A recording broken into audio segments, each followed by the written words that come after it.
Dear student, we are seeing practice set 2.3. विद्यार्थी मित्रांनो, practice set 2.3 आपण त्या ठिकाणी पाहतोय की solve the following quadratic equation by completing the square method.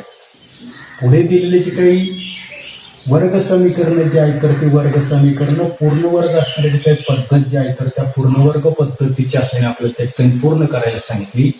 याच्या अगोदरची 3 उदाहरणं आपण त्या ठिकाणी पहिली 4th एक्झाम्पल आपल्याला दिलेली पहा. 9y² minus 12y plus 2 is equal to 0.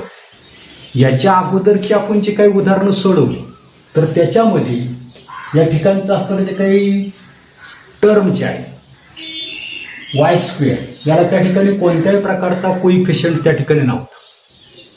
आता मात्र काय दिसते आपल्याला y² जो आहे तर त्या y² ला त्या ठिकाणी तो 9 हा कोइफिशियंट त्या ठिकाणी आहे. मग तो आपल्याला घालवायचा आहे. नेहमी लक्षात ठेवा, अशा प्रकारचं इक्वेशन आपल्याला त्या ठिकाणी कम्प्लिटिंग स्क्वेअर मेथड जर सोडवायचं असेल तर इथे जर त्या ठिकाणी x² असेल y² असेल याला त्या ठिकाणी एखादा कोइफिशियंट असेल तर तो कोइफिशियंट आपल्याला त्या ठिकाणी घालवावा लागतो. तो कसा घालवता येईल, 9 कसा घालवता येईल तर प्रत्येक पदाला काय करावं लागेल आपल्याला 9 ने त्या ठिकाणी डिव्हाइड करावं लागेल. काय लिहिता येईल या ठिकाणी पहिल्यांदा दिलेलं जे काही इक्वेशन जे आहे तर ते स्टँडर्ड फॉर्म मध्ये आहे का, 2 घातांक असणार आहे, 1 घातांक असणार आहे, त्याच्यानंतर कॉन्स्टंट टर्म आहे इज इक्वल टू 0. आता पुढे ही डिव्हाइडिंग इच टर्म बाय 9 हलवायचा म्हणून प्रत्येक पदाला काय करणार आपण 9 ने त्या ठिकाणी भागणार. आता इथे 9 ने जर भागलं तर 9 जाते म्हणजे y² minus 12y upon 9 plus 2 upon 9 is equal to 0. आता या ठिकाणी भाग जाऊ शकतो, भाग जात असेल तर लिहू शकता आपण म्हणजे काय लिहिता येईल की y² मायनस 3 ने भाग दिला तर 3 त्रिक 9 3 चौक 12 y इथे काय भाग जात नाही 2 प्लस 9 इज इक्वल टू 0. येते जी या ठिकाणी असणारं जे काही y² जे आहे तर त्याला कोइफिशियंट जे आहे तर तो कोइफिशियंट त्या ठिकाणी ठेवायचा नाही म्हणून आपण काय केलेलं प्रत्येक पदाला त्या ठिकाणी 9 जे आहे तर त्या 9 ने त्या ठिकाणी. आता याच्यानंतर पुढे काय करतो आपण, हे जे इक्वेशन जे आहे तर ते याच्या बाबतीमध्ये पहा की कम्पेअरिंग जे काही क्वाड्रॅटिक इक्वेशन जे आहे तर याची असणारी जे काही लेफ्ट साईड जे आहे तर त्या लेफ्ट साईड मधले पहिल्या 2 टर्म जे आहेत कोणत्या पहिल्या 2 टर्म आहेत तर y² मायनस 4 अपॉन 3y याची कंपॅरिझन कशाबरोबर करायची विथ y². आता इथे मायनस साईन आहे म्हणून इथे सुद्धा मायनस साईन आपण घेणार आणि काय करणार आहे y2y काय करतोय मायनस 2yz बरोबर याची कंपॅरिझन त्या ठिकाणी करणार. आता इथे y आहे म्हणून y त्याच्यानंतर yच्या पुढचं आपल्याला त्या ठिकाणी लक्ष देतं असते पहा xy. आता y आहे तर आपण काय घेणार आहे yz त्या ठिकाणी घेणार आहे म्हणून इथे आपण काय केलं yz. इथे वजा चिन्ह आहे म्हणून वजा चिन्ह आहे. कंपॅरिझन जर केली तर y² आहे त्याच्यानंतर पुढे काय येतं नसते पहा की minus 2yz is equal to काय येतं नसते मायनस 4 अपॉन 3y. आपल्याला झेडची व्हॅल्यू त्या ठिकाणी पाहिजे z is equal to minus 4 upon 3y divided by काय आहे minus 2y. therefore z is equal to minus 4 upon 3y भागिले उलट काय केलं मी गुणिले त्या ठिकाणी केलं हे 1 त्याला वजाच असणार आहे 2y. आता y या ठिकाणी गेले त्याच्यानंतर मायनस मायनस काय आलं प्लस आहे 2 ने काय केलं डिव्हाइड केलं 2 ने 4 ला डिव्हाइड केलं तर 2 म्हणजे 2 अपॉन 3 त्या ठिकाणी बरोबर. जे z इज इक्वल टू काय राहिले 2 अपॉन 3 त्याचा स्क्वेअर केला z² इज इक्वल टू 2 चा स्क्वेअर आला 4 3 चा स्क्वेअर आला 9. येते त्याच्यानंतर पुढे आता हे जे आहे तर हे काय केलं आपण याच्यामध्ये जर मिळवलं जे y² मायनस 4 अपॉन 3y मध्ये किती मिळवले तर त्या ठिकाणी 4 प्लस 9 जर मिळवले तर काय होताना दिसते, is a perfect square trinomial. या ठिकाणी आपल्या लक्षात येतं दिसते की वाय स्क्वेअर मायनस 4/3y मध्ये किती मिळवले, 4/9 जर मिळवले तर आपल्याला ही जी काही त्रिपदी जी आहे तर ती त्रिपदी काय मिळताना दिसते, पूर्ण वर्ग पद्धती त्या ठिकाणी मिळताना दिसते. येते. आणि म्हणून आता पुढे आपलं मूळचं असणार ते काय एक्झाम्पल जे आहे तर ते मूळचं एक्झाम्पल आपण लिहिणार आहे. काय दिलेले मूळचं एक्झाम्पल आपल्याला की y square minus 4/3y plus 2/9 is equal to 0 असं मूळचं आपल्याला त्या ठिकाणी इक्वेशन जे आहे तर ते इक्वेशन आहे. आता याच्यामध्ये काय करायचे, प्लस 4/9 एकदा ऍड करायचे आणि याच्यामधूनच काय करायचे 4/9 त्या ठिकाणी सबस्ट्रॅक्ट त्या ठिकाणी करायचे. पुढे की वाय स्क्वेअर मायनस 4/3y ह्याच्यामध्ये काय करायचे ते एकदा 4/9 ऍड केली आणि एकदा 4/9 काय केले सबस्ट्रॅक्ट त्या ठिकाणी plus 2/9 is equal to 0 perfect square मिळवण्यासाठी. पुढे आता ह्याच्या काही 3 टर्म जे आहेत तर त्याच्यावर लक्ष आपल्याला ठेवायचे. आता याचं वर्गमूळ, याचं वर्गमूळ घेतलं तर वाय जिथे चिन्ह कोणतंही वजा, त्याच्यानंतर याचं वर्गमूळ किती 2, 9चं वर्गमूळ किती 3 आणि त्याचा वर्ग म्हणजे वाय वजा 2/3 कंसाचा वर्ग केला तर आपल्याला ह्या टर्म्स ज्या आहेत तर त्या टर्म्स त्या ठिकाणी. पुढे वजा चिन्ह मी कंसाच्या बाहेर घेतो, कंसामध्ये काय राहील पहा 4/9 मायनस प्लस आहे तर मायनस 2/9. पुढे y मायनस 2/3 स्क्वेअर मायनस. आता इथे त्या ठिकाणी 2 असणारे जे काही फ्रॅक्शन जे आहे तर त्या 2 फ्रॅक्शनची त्या ठिकाणी सबस्ट्रॅक्शन आहे. म्हणजे 2 अपूर्णांक जे आहेत तर त्या 2 अपूर्णांकांची काय आहे या ठिकाणी वजावा, परंतु यांचा डिनॉमिनेटर जो आहे तर तो डिनॉमिनेटर सेम आहे, छेद सारखाच आहे. छेद सारखा असेल तर काय करतो, छेद जसाच्या तसा त्या ठिकाणी देतो आणि अंशस्थानी काय आहे सबट्रॅक्शन म्हणून सबट्रॅक्शन. पुढे y minus 2/3 square minus 4 minus 2 किती राहताना 2/9 बरोबर.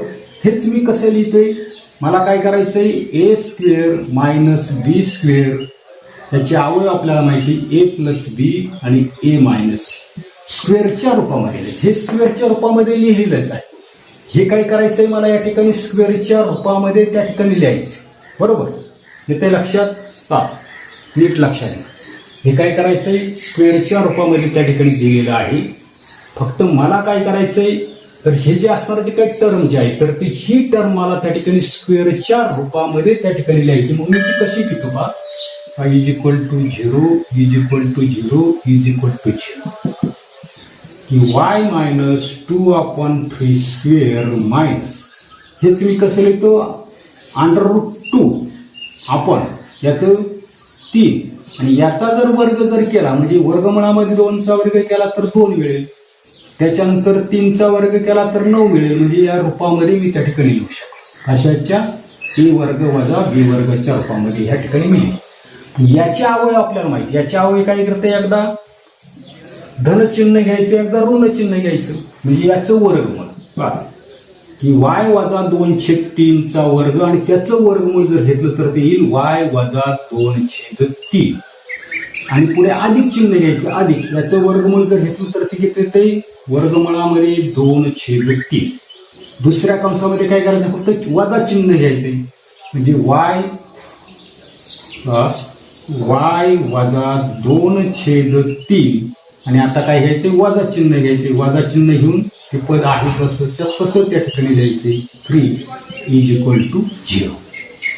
पुन्हा एकदा लक्षात घ्या काय केले, या पदाचं वर्गमूळ घेतलं अधिक या पदाचं वर्गमूळ घेतलं आणि दुसऱ्या कंसामध्ये काय केले फक्त चिन्ह बदलले. अधिक चिन्ह आहे तर काय केले वजा चिन्ह. याच्या पुढे आपल्याला माहिती काय की y वजा 2/3 अधिक वर्गमुळामध्ये 2/3 is equal to 0 or y -2/3 -√2/3 is equal to 0. पुढे हेच काय करायचंय आपल्याला, बरोबर चिन्हाच्या इकडे न्यायचंय. प्रत्येक पदाची चिन्ह काय करणार आहे, बदलली जाते. आणि म्हणून या ठिकाणी लेफ्ट साईडला फक्त काय राहिलं आपलं वाय इज इक्वल मायनस आहे, राईट साईडला नेलं तर प्लस झालं 2/3. ही मायनस आहे, या बाजूला नेलं तर त्या ठिकाणी ते मायनस झालं √2/3. पुढे वाय इज इक्वल टू, पुन्हा एवढी टर्म जी आहे तर ती मायनस आहे, या साईडला नेली प्लस झाली 2/3.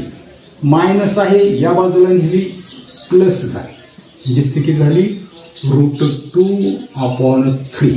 अशा पद्धतीने आपल्याला त्या ठिकाणी ती मिळाली. याच्यानंतर पुढे आता पुढे काय करता येईल त्याचा आपल्याला विचार करा. आता पुढे पुन्हा आपल्या लक्षात येता नसतंय की याची डिनॉमिनेटर सेम आहे, याची सुद्धा डिनॉमिनेटर कशी आहेत, सेम आहे.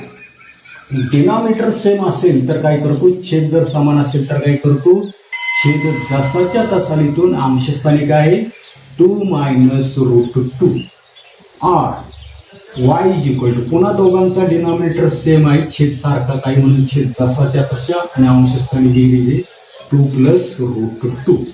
अशा पद्धतीने वायच्या आपल्याला व्हॅल्यू ज्या आहेत तर त्या वायच्या व्हॅल्यू मिळाल्या. आणि म्हणून आपल्याला म्हणता येईल की 2 -√2 divided by 3 and 2 + √2 divided by 3 are the roots of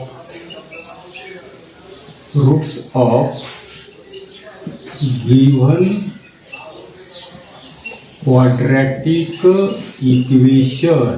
आणि म्हणून 2 वजा वर्गमुळामध्ये 2/3 आणि 2 अधिक वर्गमुळामध्ये 2/3 काय असलं म्हणजे दिलेले जे काही वर्ग समीकरण जे आहे तर त्या दिलेल्या वर्ग समीकरणाची काय असली म्हणजे मूळच त्या ठिकाणी असली पाहिजे. आता पुढे 5th एक्झाम्पल आपल्याला दिलेले 2y² + 9y + 10 is equal to 0. दिलेले जे काही इक्वेशन जे आहे तर ते आपल्याला काय करायचं, स्टँडर्ड फॉर्म जे आहे तर त्या स्टँडर्ड फॉर्म मध्ये आहे ते नाही पाहिजे. पहिल्यांदा त्या ठिकाणी 2 घातांक असणारं, 1 घातांक असणारं आणि कॉन्स्टंट टर्म जे दिलेलं इक्वेशन जे आहे तर ते त्या ठिकाणी स्टँडर्ड फॉर्म मध्ये. त्याच्यानंतर आपल्याला या ठिकाणी y² जो आहे तर त्या y² 2 हा कोइफिशियंट आहे तो आपल्याला नको, तो आपल्याला घालवायचा आहे. घालवण्यासाठी काय करणार आहे आपण, तर डिव्हायडिंग ईच टर्म बाय 2. 2 नको म्हणून प्रत्येक पदाला 2 ने आपण त्या ठिकाणी बांधतो. 2 ने जर भागलं तिथे काय शिल्लक राहील, y² plus 9y divided by 2 plus 10/2 is equal to 0. त्या ठिकाणी भाग जो आहे तर तो भाग जर जात असेल तर भाग काय करायचा आहे, तर त्या ठिकाणी द्यायचा आहे.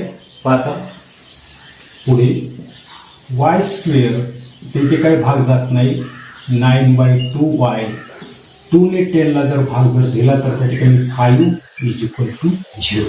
बरोबर. मग आता पुढे आपल्या लक्षात येत असते काही इक्वेशन जे आहे तर त्या इक्वेशनची जे काही लेफ्ट साईड जे आहे तर त्या लेफ्ट साईडची असणारे जे काही 2 टर्म जे आहेत तर त्या 2 टर्मची आपल्याला त्या ठिकाणी काय करायची, कम्पॅरिझन करायची. ही कम्पेअरिंग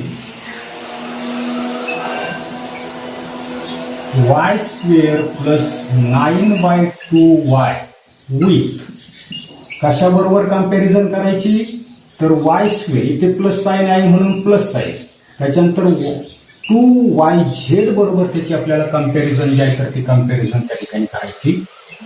x इथे y आहे म्हणून yz ची टर्म त्या ठिकाणी. बरोबर. आता कम्पॅरिझन केली, y² आहे. पुढे काय आहे, 2yz is equal to 9/2y. पुढे z is equal to 9/2y divided by 2y. z is equal to 9/2y भागिले उलट गुणिले केलं तर काय आलं, या ठिकाणी 2y. जी y या ठिकाणी कॅन्सल आहे. आता वाय वाय जर त्या ठिकाणी कॅन्सल जर झाले तर काय राहिले शिल्लक z is equal to 9/2 into 2 4 आहे. म्हणजे z square is equal to 81/16 त्या ठिकाणी आहे. किती आले 81/16. बरोबर. मग आता पुढे मग आता काय लक्षात येतं नसते आपल्याला की सर्वसाधारणपणे पहा की y/9/2y या ठिकाणी वाय स्क्वेअर आहे. याच्यामध्ये काय केलं आपण 81/16 जर मिळवले तर ही जी काय असणारी जी काही त्रिपदी जी आहे तर ती त्रिपदी आपल्याला पूर्ण वर्ग त्या ठिकाणी मिळताना दिसते. आणि म्हणून या ठिकाणी आम्ही वाय स्क्वेअर प्लस 9/2y याच्यामध्ये किती मिळवले तर या ठिकाणी 18/16 इज ए परफेक्ट काय म्हणतो मी परफेक्ट स्क्वेअर ट्रायनॉमियल. याच्यामध्ये जर 81/16 जर मिळवले तर आपल्याला त्या ठिकाणी ते काय मिळतं नसते पूर्ण वर्ग त्रिपदी जी आहे तर ती पूर्ण वर्ग त्रिपदी त्या ठिकाणी मिळतात. आता मूळचं आपलं असणारं जे काही इक्वेशन जे आहे तर ते इक्वेशन काय आहे की y square plus 9/2y plus 5 is equal to 0. आता याच्यामध्ये काय करायचे एकदा 81/16 ऍड करायचे 81/16 काय करायचे त्याच्यामध्ये सबट्रॅक्ट करायचे. पुढे की वाय स्क्वेअर प्लस 9/2y याच्यामध्ये एकदा 81/16 ऍड करायचे आणि 81/16 काय करायचे सबट्रॅक्ट करायचे प्लस काय आहे 15 इज इक्वल टू 0. ही दोन पदं लिहिली त्याच्यानंतर ही आपली प्रक्रिया जी आहे तर ती प्रक्रिया करायची. त्याच्यानंतर पहिली 3 टर्म पहा कशाचा वर्ग असेल तर वाय वर्गाचा वर्गमूळ वाय इथे चिन्ह कोणतं आहे अधिक म्हणून अधिक 81चं वर्गमूळ 9 16चं वर्गमूळ 4 आणि त्याचा जर वर्ग केला म्हणजे वाय अधिक 9/4 पहा 9/4 याचा जर वर्ग जर आपण जर केला तर आपल्याला हे त्या ठिकाणी बरोबर. पुढे वजा कंसामध्ये 81/16 वजा 5 काय तर छेद काहीच नाही 1 मी त्या ठिकाणी म्हणतो. पुढे वाय अधिक 9/4 चा वर्ग वजा आता याचा छेद भिन्न आहे छेदांचा गुणाकार छेद असताना तिरकस गुणाकार केला 81 गुणिले 1 81 वजा 16/5 किती 80 आहे. पुढे वाय अधिक 9/4 चा वर्ग वजा 81 मधून किती गेले तर 80 गेले म्हणजे किती राहिले 1 त्या ठिकाणी राहिला छेद 16 बरोबर. हेच काय करायचं आपल्याला a square minus B square is equal to a plus B A minus B या रूपामध्ये म्हणजे आता वर्गाच्या रूपामध्ये आपल्याला काय करता आलं पाहिजे हे त्या ठिकाणी लिहिता आलं पाहिजे. येते आता हे वर्गाच्या रूपामध्ये लिहिण्यासाठी काय म्हणतो मी या ठिकाणी हे काय करायचं आपल्याला वर्गाच्या रूपामध्ये लिहायचं. आता वर्गाच्या रूपामध्ये जर लिहायचं जर असेल तर पहा कसं लिहिता येईल की सर्वसाधारणपणे हेच मी असं लिहितो की वाय अधिक 9/4 चा वर्ग वजा 1/4 आणि त्याचा वर्ग बरोबर 0. आपलं 0 जे आहे तर ते 0 याच्या त्या ठिकाणी राहतं जी या रूपामध्ये त्या ठिकाणी.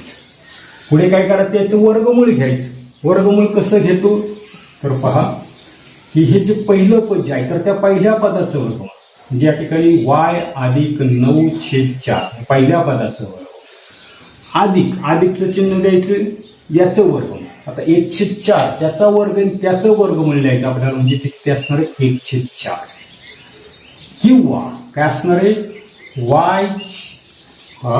वाय अधिक 9/4 आणि चिन्ह वजा घ्यायचे वजा काय लिहिणार आहे 1/4 बरोबर 0. जे अशा पद्धतीने काय केली आपण त्यांची असणारी काही वर्गमूळ जे आहेत तर ती वर्गमूळ त्या ठिकाणी लिहायची. याचाच अर्थ आपल्याला माहिती काय अर्थ माहिती की y plus 9/4 plus 1/4 is equal to 0 और y plus 9/4 minus 1/4 is equal to 0. बरोबर. पुढे पाहता या ठिकाणी काय करता येईल आपल्याला, याची असणार ते काही डिनॉमिनेटर जे आहे तर ते डिनॉमिनेटर सेम आहे. मग डिनॉमिनेटर सेम असेल तर काय करतो, डिनॉमिनेटर जसाच्या तसा ठेवतो आणि म्हणून हेच पुढे आपल्याला लिहिता येईल की y प्लस डिनॉमिनेटर सेम आहे म्हणून डिनॉमिनेटर जसाच्या तसा, वर काय दिसते ऍडिशन 9 + 1 और y इथे सुद्धा काय दिसते डिनॉमिनेटर सेम आहे म्हणून डिनॉमिनेटर जसाच्या तसा आणि 9 - 1 आहे. काय आहे 9 - 1 is equal to 0. Therefore y प्लस 9 + 1 10 डिवाइडेड बाय 2 और y तर 9 - 1 किती राहिले 8 राहिले plus 8 divided by 4 is equal to 0. आता 4 ने काय करा डिवाइड तुम्ही त्या ठिकाणी करू शकता. पुढे की y प्लस याला 2 ने भाग जातो, 2 ने भाग दिला तर त्या ठिकाणी 2 राहिले, याला 2 ने भाग दिला तर 5 राहिले और 5 is equal to 0 is equal to 0 और पुढे म्हणते इज इक्वल टू 0 और काय म्हणते y प्लस याला डिवाइड केलं तर 2 इज इक्वल टू 0. पुढे प्लस आहे या बाजूला हे मायनस होईल, y is equal two plus आहे -5/2 और y इज इक्वल टू -2. अशा पद्धतीने आपल्याला त्या ठिकाणी y जे आहे तर त्या वायच्या असणाऱ्या काही व्हॅल्यूज जे आहेत तर त्या व्हॅल्यूज त्या ठिकाणी आपल्याला मिळाले. म्हणजे काय मिळाले की -5/2 and -2 are the roots of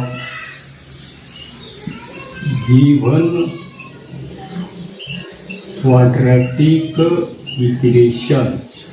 आणि म्हणून आपल्याला त्या ठिकाणी सांगता येईल की -5/2 आणि -2 काय असले पाहिजे, दिलेलं जे काय वर्ग समीकरण जे आहे तर त्या दिलेल्या वर्ग समीकरणाची काय असली पाहिजे, मुळं जी आहे तर ती मुळं त्या ठिकाणी असली पाहिजे. त्याच्यानंतर पुढे 6th एक्झाम्पल आपल्याला दिलेलं आहे की 5x² is equal to 4x + 7.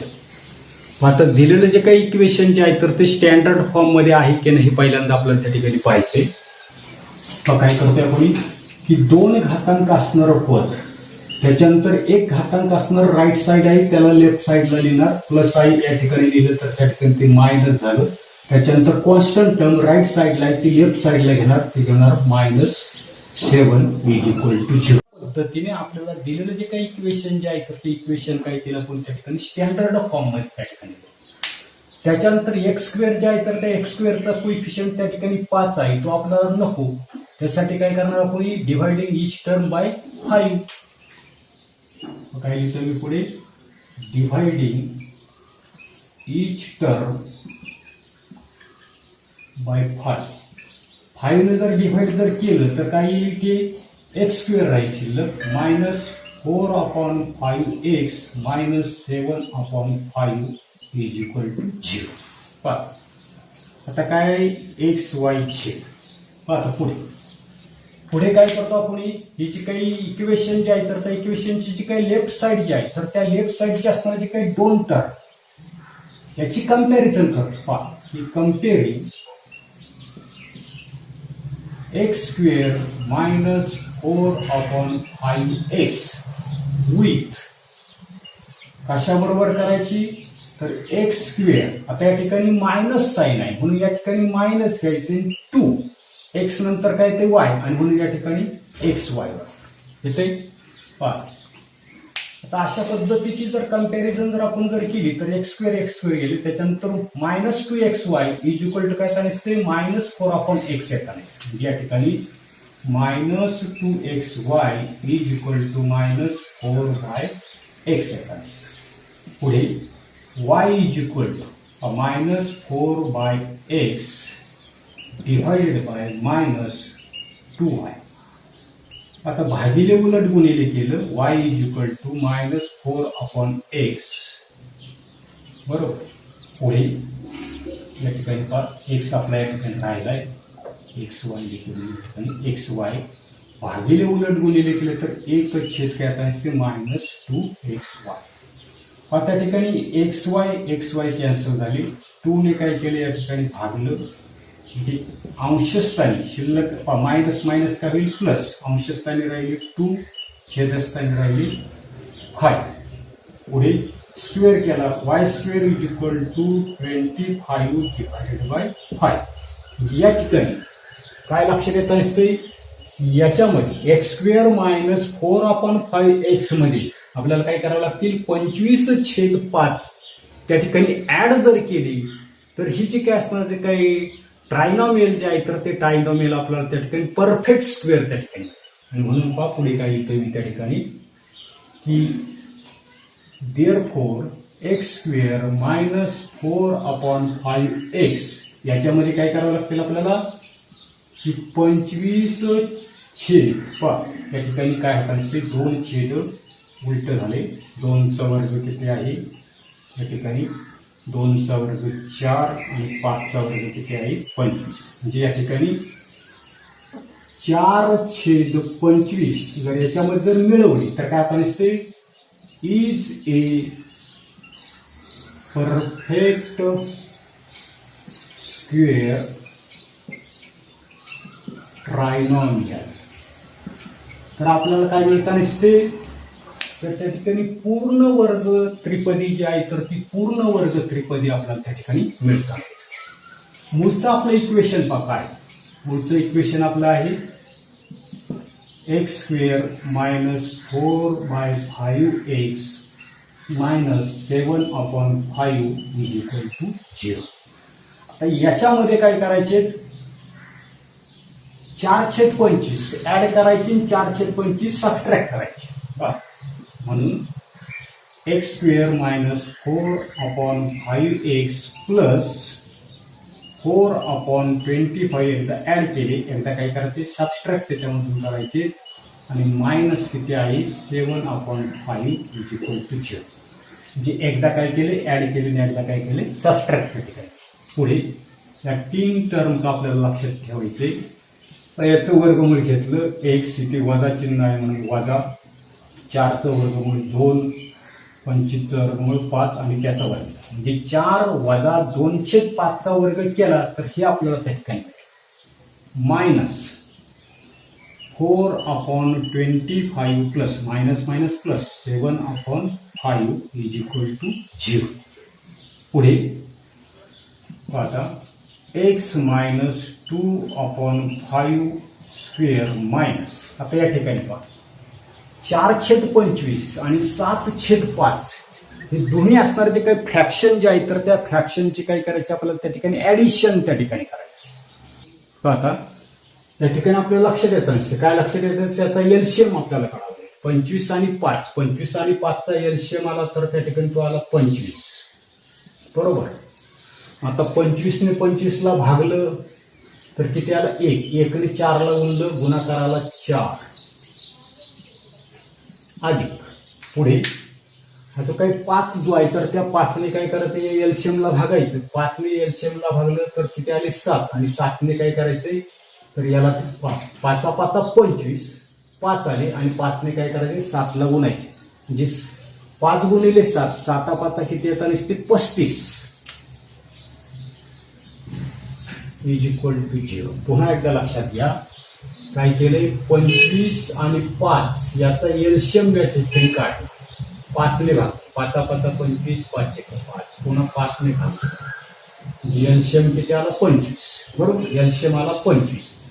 पुढे काय केलं मी या ठिकाणी हा जो काही डिनॉमिनेटर जो आहे तर त्या डिनॉमिनेटरने ह्या एलसीएमला भागलं भागकार किती आला 1 आणि जो काय भागकार येईल तर त्याने या अंशाला त्या ठिकाणी गुणलं तो गुणाकाराला 4. पुन्हा या ठिकाणी छेद 5 आहे या 5 ने काय केलं एलसीएमला भागलं 5 ने 25ला भागलं 5 आले आणि त्या 5 ने काय केलं या 7ला गुणलं 5 7 35. पुढे आता की x - 2/5² - 25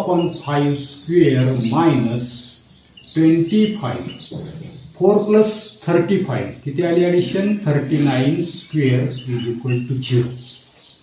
हेच आपल्याला कशा रूपामध्ये लिहायचं a square minus B square याचे जर रूट जर आपण जर काढले तर त्या ठिकाणी ए plus B A minus B या रूपामध्ये आपल्याला या ठिकाणी लिहायचे.